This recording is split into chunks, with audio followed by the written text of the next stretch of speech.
Nouvelle rubrique à présent sur C'est l'info en partenariat avec le site internet voixdelhexagone.fr.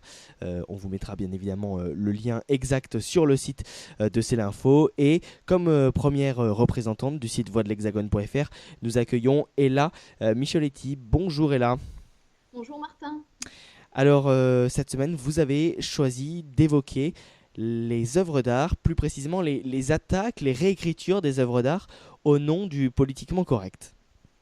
Oui, tout à fait Martin, parce qu'en effet, depuis des mois, on assiste à un véritable concours de fausses polémiques sur les œuvres culturelles au nom de la bien-pensance.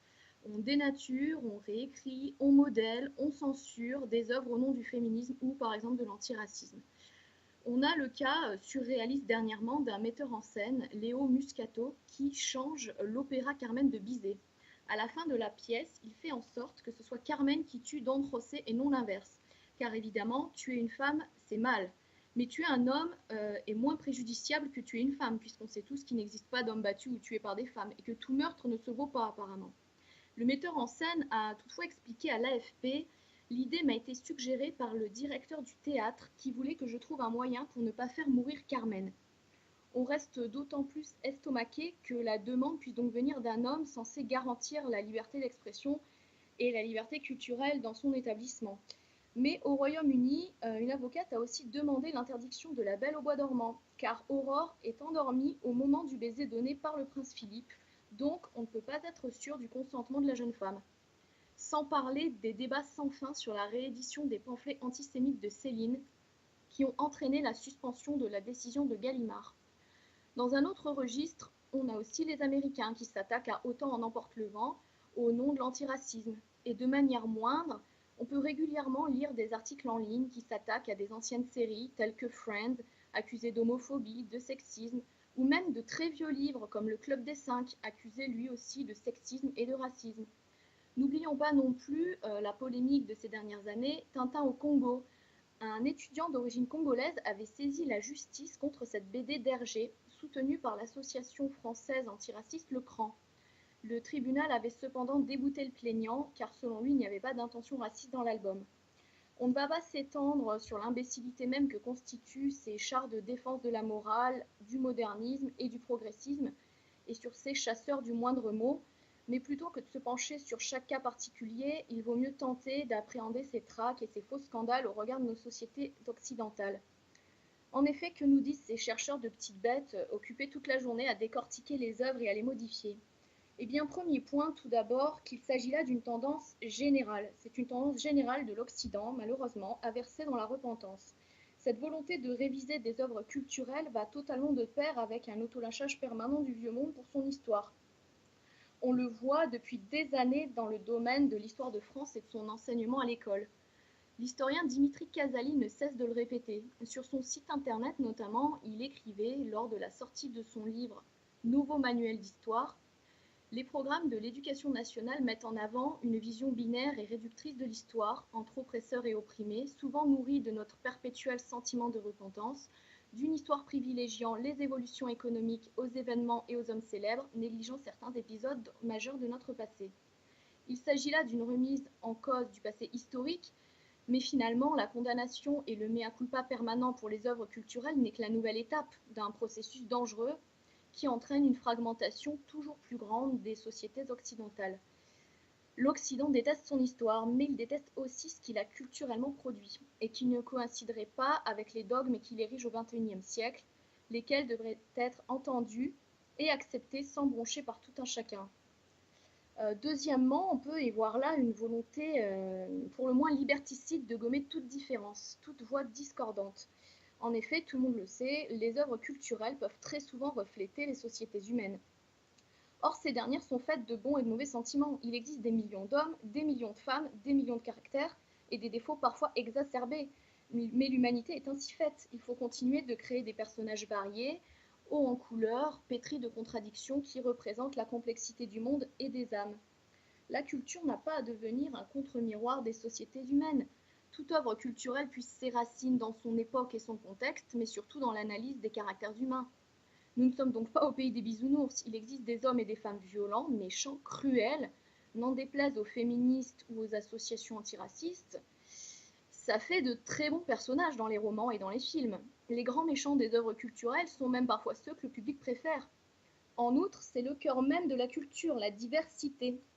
Pour ces révisionnistes d'un nouveau genre, la diversité n'a de valeur que si elle s'insère dans leur schéma de pensée. Autrement dit, il ne s'agit plus de diversité, puisque cette dernière est liée à la liberté. Donc sans liberté, pas de diversité, même si cette dernière peut se révéler blessante parfois. Troisièmement et dernier point, il y a un danger beaucoup plus grand qui guette au-delà de quelques articles idiots sur les albums pour enfants Martine ou la série Friends. Ce danger, c'est la vocation quasi prophétique que certains militants pensent avoir, celle de créer un homme nouveau et un changement de civilisation.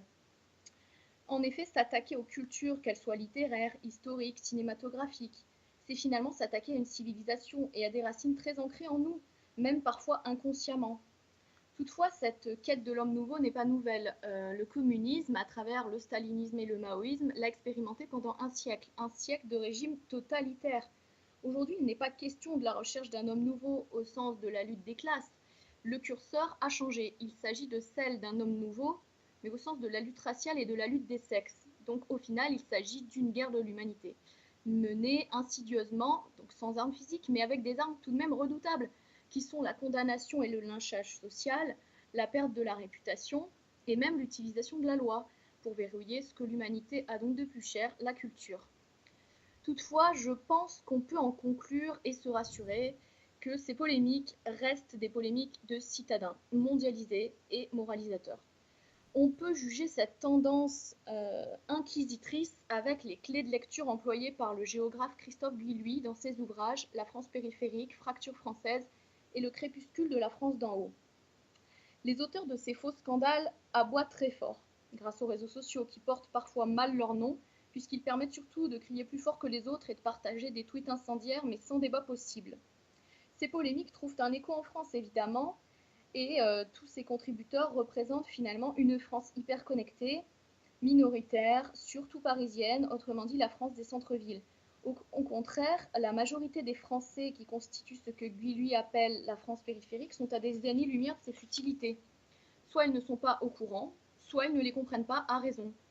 Tous ces sujets sont l'apanage d'un microcosme qui aime se regarder le nombril, se prendre pour le Messie et se lamenter. Donc pas d'inquiétude réelle à avoir, ils sont loin de pénétrer dans tous les territoires français.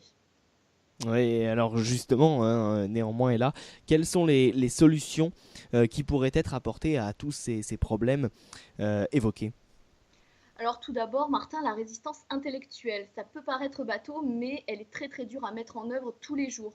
Surtout ne pas céder à la culpabilisation, sauf que nous sommes des êtres de chair, de sang, nous avons un cœur, et la culpabilisation fait facilement son effet. Sauf que ça ira toujours plus loin. Si on donne un avant-bras et qu'on refuse de lire Céline ou de le rééditer, on finira par donner le bras entier et on aboutira à des purges culturelles. On voit déjà que ça touche la pub. Par exemple, les publicités sexistes n'ont bien sûr plus le droit de citer, mais on peut également citer le cas d'une jeune mannequin, Émilie Raczkowski, qui a été incendiée très récemment parce elle a fait une campagne de publicité pour des produits de cheveux et elle a fait le lien entre féminité et cheveux et on a considéré que c'était porter atteinte aux femmes qui n'avaient pas de cheveux. Vous voyez, ça va toujours plus loin, toujours plus loin. Des petits détails aussi comme la cigarette de Lucky Luke qui a été remplacée par un brin de paille il y a déjà des années. Les gens l'ont complètement oublié, mais c'est vrai. Ensuite, je pense qu'il faut développer l'esprit critique des gens et surtout leur faire confiance. Voilà, il ne faut pas tout prendre au premier degré. Il faut savoir faire la part des choses, parfois entre un auteur et ses œuvres. On aurait tort de se priver d'œuvres magnifiques, tout simplement. Je pense par exemple à un auteur qui est tombé un peu en désuétude aujourd'hui et qui fait moins polémique, mais qui faisait polémique à une certaine époque, qui est Monterland, avec sa série Les Jeunes Filles. C'est un livre, enfin une série de 4 livres qui sont brillants, mais effectivement, il y a énormément on pourrait dire, d'une certaine forme de sexisme, et on aurait tort de se priver d'œuvres aussi belles. Au nom d'une certaine morale ou au nom de bons sentiments. Je ne sais plus qui disait qu'on ne fait pas forcément de la bonne littérature avec des bons sentiments. Il faut avant tout aimer les mots, aimer la culture et garder son esprit critique, tout simplement. Oui, voilà. Voilà, en tout cas, les explications effectivement sur ce sujet de Ella Micheletti. Merci beaucoup, Ella, d'avoir participé donc à cette émission au nom du site internet des Voix de l'Hexagone, voixdelhexagone.fr, un webzine d'actualité. C'est bien cela. Oui, c'est tout à fait ça. Sur lequel on peut retrouver des différents articles, que ce soit en politique, avec notamment un article récemment consacré à la limitation à 81 km/h, mais également sociétaux, plus médiatiques, autour des fake news, ou encore un interview récemment réalisé donc par vos soins d'un docteur en sciences politiques à propos de la sécurité dans le Golfe et en particulier sur la politique que mène le Qatar. Oui, tout à fait. Merci beaucoup Ella Micheletti, et à très vite sur C'est l'Info. Merci beaucoup Martin. Au revoir. Voilà, retenez l'adresse voixdelhexagone.fr.